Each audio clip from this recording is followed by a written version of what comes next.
إن الدين عند الله الإسلام وما اختلف الذين أوتوا الكتاب إلا من بعد ما جاءهم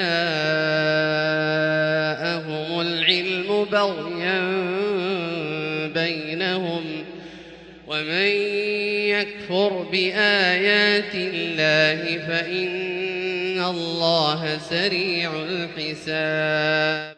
السلام عليكم ورحمة الله وبركاته. الحمد لله والصلاة والسلام على أشرف الأنبياء والمرسلين محمد صلى الله عليه وسلم.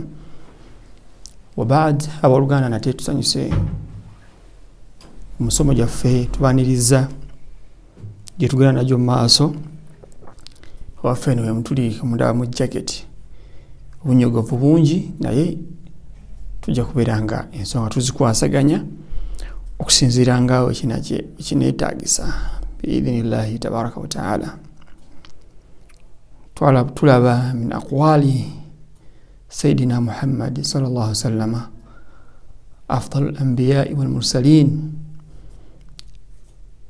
Muyimu ku bigambo counseling ze Nabi Muhammadi byeyogeranga muwajjihan nga biddeeri umma ekibiina kye abantu be. Nabwekityo ebigambo bye yabyogera mu kaseera ako nga bigamba abayizi be basahaba, walakin era yali khitab byali instructions oba nga bigambo ngera bidda gye tuli ffenna ila qiyam saa okutuusa olunaku lw'enkomerero luyimirirawo, kubanga hadhihi al umma guno omulembe ummat muhammadiya. Ebigambo byayogeranga bitukwatako nnyo nnyo nnyo nnyo nnyo nnyo. Katuyenge n'ekigambo ekirala kiri mu hadithi ya Imamu Tirmidhi rahimahullahu ta'ala nga Nabi Muhammad sallallahu alaihi wasallam yagamba man ghashana falaysa minna, man ghashana falaysa minna. Oyo yenna akumpanya ekintu kyonna mu byengulangana oba mu nkolagana. For example, oli akuteresezza ekintu ogenda kimudizanga kyatolebwako wakitoolako oba n'oyisa mu nnaku oba abalenga emirengo gy'okutunda ennyaanya zolenga mbuzino onoolenga gino emirenge gy'enjawulo nti mutwalo naye nga bannange envundu zosesezza wansi ku ngulu ki. Wakadhalika eno hadithi era ekigambo kino statement kikola ne ku ebibuuzo abayizi abakola ebibuuzo mu standard zaabwe zebabeeramu ez'okusoma primary level, secondary level, university, higher levels. Abakoppa ebibuuzo, kubanga wakoppa ebibuuzo kitegeeza certificate egyogenda okufuna mubeeramu ebitali bibyo nga ddala teba bijja mu mutwe ego si mutwe gwe gwakola. Ekyo ebibuuzo ebyo omuntu alina okubanga atwala mutwe gwe bye yasomye nabanga tateekamu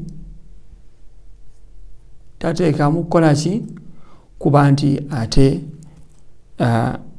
waliwo byajja ewalala. Ekigambo ekirala kiri mu hadithi ya Imam Muslim. Nabi Muhammad sallallahu alaihi wasallam yagamba mathalu almu'minina fi tawaddihim wa tarahumihim wa ta'atufihim mathalu aljasad idha ishtaka minhu 'udhu tada'a lahu sa'ir aljasad bis-sahar wal-huma. Abasiraamu abakkiriza bakwatagana nnyo nnyo era wakati waabwe bawangala nga baluganda. mathalu lmuminina abasiraamu ekyokulagiro kyabwe Allah Nabi Muhammad yatukubira ekyokulabirako kyabakkiriza nga bo bali bumu aga balinga omubiri guno balinga omubiri. For example, nassu yokka yeyo kyebwa omuliro n'okiteeka ku muliro tadaa lahu saira aljasad, omubiri gwonna gwenafuna pain ojja kululyawo n'obulumirenga obulimu bujja kuba buzze wano naye nga ate n'omutwe bukyankalanye, ebigere wansi, entumbwe tebitegeera. Kale tadaa lahu saira aljasad, ebirungo byonna bigenda kubanga birumirwa bifuna pain. Omusujja gubikwate, omusujja gujje nga gw'amaanyi ng'obuyo omubiri gwonna gukyankalanye naye nga ate wano wewasosola okufuna pain newokyebwa, oba eryanda ly'omuliro nga lyesudde wano ku lugalo. Netadaa lahu fasabbab, ebyo nekireetera okuba nti omubiri gwonna gufuna pain. Ekigambo ekyo tukijjamu ki? Nti abasiraamu abakkiriza ba mukwano, oluganda lwabwe luli matiini lwa nnyo bayambagana wakati waabwe. Oli wabanga alina ekintu ekimubulako nga mwetaavu, omusiraamu ayambibwa basiraamu banne. Naye ekyo la yaani dhalik, ekyo tekitegeeza nti abantu bagende nga basabiriza. Olwokuba naitwa obusiraamu tulina kuyambagana basabirize tebakola. Tetulina kweswayo gwa naggamba ate anakula mu mikono gyaffe. Nabi Daud alayhi salam, Daud yalyanga mu ekyo kyakoledde n'emikono gye. Najwa muntu samya bukiza kusabiriza ila li darurati, obujjako obwewaze utaliwa nakola ntya ng'obudde bw'amaanyi matale ekyo no. Nabi sallallahu alayhi tugamba mu hadithi endala era nga ya Imam al-Bukhari kugamba nti kullukum ra'i wa kullukum mas'ulun an ra'iyatihi, era buli mwagina mwenna muli balunzi kuno ku nsi, era buli omu ajja kubuuzibwa ku ekyo kye yalunda. Agamba imam omukulembeze mulunzi kuno ku nsi ajja kubuuzibwa, omukyala nebba bonna balunze waabwe. Wal mar'atu ra'iyatun inda bayti zawjiha, omukyala naye wakamakaage mulunzi, Allah jamubuuza ku bulunzi bwe.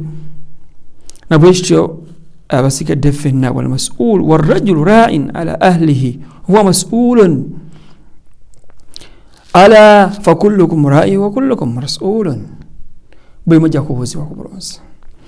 Ekyo omuntu abakuwadde responsibility kituufu nnyo obeere nga ogituukiriza, kyatendo nnyo okubanga otuukiriza. Tujja kubeera nga tukomaawo biidhinillah. Tusaba Allah subhanahu wa ta'ala atugase n'ebyo twejikanyiza. Wa sallallahu ala sayyidina Muhammad wa ala alihi wa sahbihi wa sallam. Assalamu alaikum wa rahmatullahi wa barakatuh. Ebale nnyo, ebali yaddala kubanga mutugoberera.